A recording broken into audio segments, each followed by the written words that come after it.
Aujourd'hui, la Bolo Express. Vous aimez manger, vous cuisinez un peu, mais vous n'avez pas beaucoup de temps. Alors bienvenue sur ma chaîne. Je m'appelle Christophe et je vais vous aider à vous organiser. Je vous ai fait toute une série de tutos sur la préparation de vos aromates dont vous avez besoin au quotidien. Et vous allez comprendre comment les utiliser, car aujourd'hui on fait une sauce bolo. Et dans cette sauce bolo, j'utilise de la persillade et une sauce ketchup maison.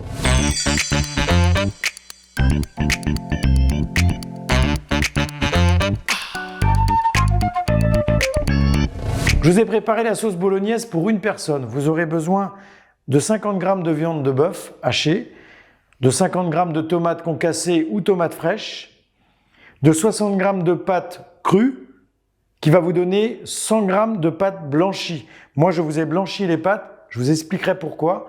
Je vous ai mis un tuto pour savoir comment on blanchit les pâtes et pourquoi on blanchit les pâtes. On va démarrer la recette en mettant tout d'abord l'huile dans la cocotte. Je dirais à peu près, si sur une induction, on est à 100, 100, 120. On ajoute de l'huile de tournesol, on laisse chauffer et on va mettre à peu près 20 à 30 g de beurre. Alors, je suis un peu gourmand en beurre, je vais en enlever un petit peu. C'est mon côté généreux, ça. Voilà.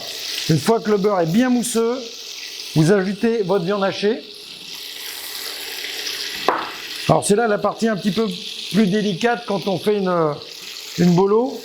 On met un peu de sel, c'est qu'il faut écraser la viande un petit peu dans le fond pour qu'elle se sépare, pour justement que ça fasse une belle sauce avec des petits morceaux de viande dedans.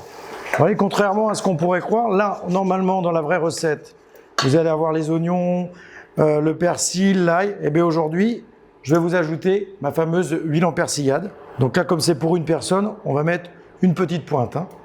L'huile en persillade, c'est tout. Il y a tout dedans.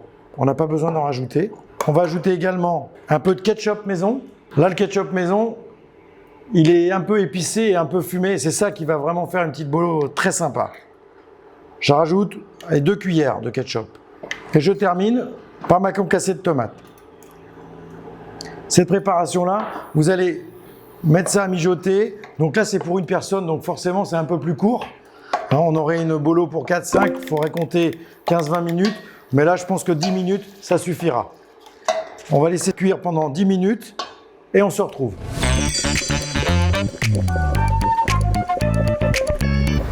Au bout d'une dizaine de minutes, voilà le résultat qu'on doit obtenir.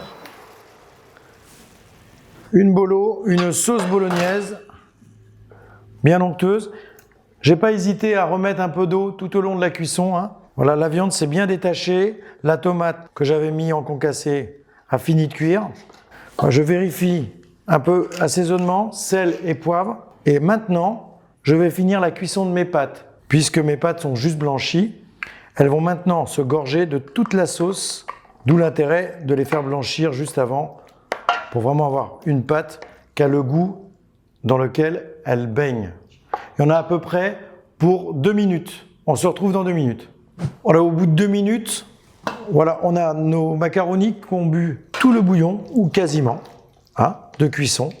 Voilà. Il en reste un petit peu pour que ça reste crémeux. Et on va commencer notre dressage. J'ai pris une assiette creuse. Moi, je trouve que c'est sympa, les pâtes dans une assiette creuse. Ouais, regardez, ça fait une belle assiette.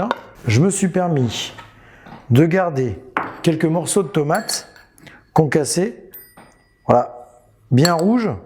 Je les ai pas mis à cuire. Ça va mettre un petit peu de couleur. Pour dresser l'assiette, c'est sympa. C'est bien de garder un tout petit peu de couleur quand vous avez des produits dans le réfrigérateur, des petits bouts de salade, tout ça, vous allez voir.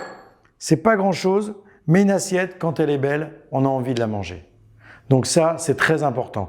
Dites-vous que ce qui est important, c'est les yeux. On mange d'abord avec les yeux. Donc c'est important d'avoir un petit peu de couleur dans l'assiette. Alors aujourd'hui, vous la faites que pour vous, mais demain, si vous avez des convives, ils vont voir l'assiette arriver, croyez-moi, ils vont se régaler.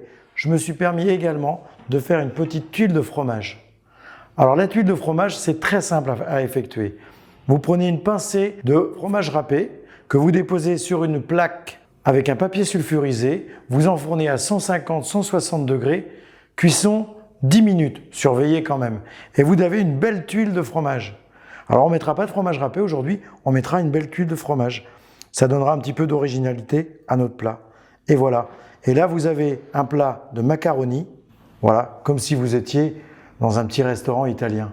Je vous souhaite un bon appétit et à la semaine prochaine.